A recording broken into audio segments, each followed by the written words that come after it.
आज पूरे मुल्क के अंदर, पूरे हिंदुस्तान के अंदर लोकसभा इलेक्शन के बारे में चर्चा हो रहा है।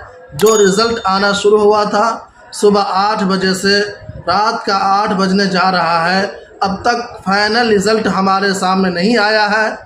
इतनी बात तो तय है और ये बात तो सामने आ चुकी है और आ रही है कि एनडीए आगे चल रहा है और इंडिया गठबंधन पीछे चल रहा है। हम आपके सामने इस वक्त 8 बजे की खबर लेकर हाजिर हुए हैं और आपको बतलाना चाहते हैं कि इस वक्त कौन आगे चल रहा है, कितने सीटों से आगे चल रहा है और कौन पीछे चल रहा है और कौन से न्यूज़ चैनल वाले ने किसको कितनी बढ़त दी है, किसको कितना आगे किया है और किसको कितना पीछे किया है। हम ये सारी बातें आपको बतलाएंगे। आप हमारे चैनल पर नए हैं तो चैनल को सब्सक्राइब कर लें और शेयर करें। तो आइए हम मुद्दे पर आते हैं और रखते हैं कि कौन न्यूज़ चैनल वाले ने किस पार्टी को आगे किया है। न्यूज़ 24 इसने एनडीए गठबंधन को 286 सीटों पर आगे चल रही है। इस वक्त की ताज़ा खबर हम आपको बतला रहे हैं। न्यूज़ 24 के मुताबिक एनडीए 286 सीटों से आगे चल रही है। वहीं इंडिया गठबंधन न्यूज़ 24 के मुताबिक 241 सीटें पर सबकत हासिल की हुई है और अन्य के खाते में 16 सीटें जाते दिख रहा है।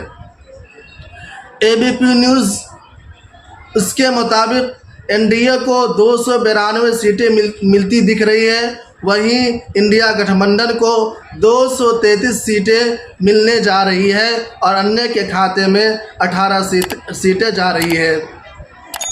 इंडिया टीवी जो हिंदुस्तान का मशहूर टीवी है और हमारे वज़ीर आज़म नरेंद्र मोदी इस टीवी के माध्यम से कितनी दफ़ा इंटरव्यूज़ दे चुके हैं और अपना बयान जारी कर चुके हैं। तो इंडिया टीवी के मुताबिक एनडीए को 292 सीटें मिल रही है और इंडिया गठबंधन को 233 सीटें मिलती दिख रही है और अन्य के खाते में 18 सीटें जा रही है।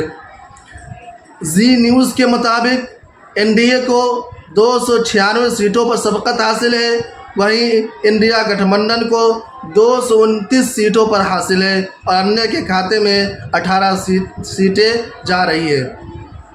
आज तक का न्यूज़ आप जानते हैं कि आज तक के न्यूज़ के बारे में आपको हकीकत मालूम है कि आज तक का न्यूज़ किसकी तरफदारी करता है। तो आज तक के न्यूज़ के मुताबिक एनडीए को 290 सीटें मिल रही है और इंडिया को 235 सीटें मिलने वाली है और अन्य के खाते में 18 सीटें जा रही है। इस वक्त 8 बजे रात की खबर हम आपको बतला रहे हैं। मुख्तलिफ चैनलों की रिपोर्ट हमने आपके सामने रखी है। सारे चैनल वालों ने एनडीए को सबकत दी है और इंडिया गठबंधन तकरीबन 230, 235, 240 पर सीटें लाने वाली है।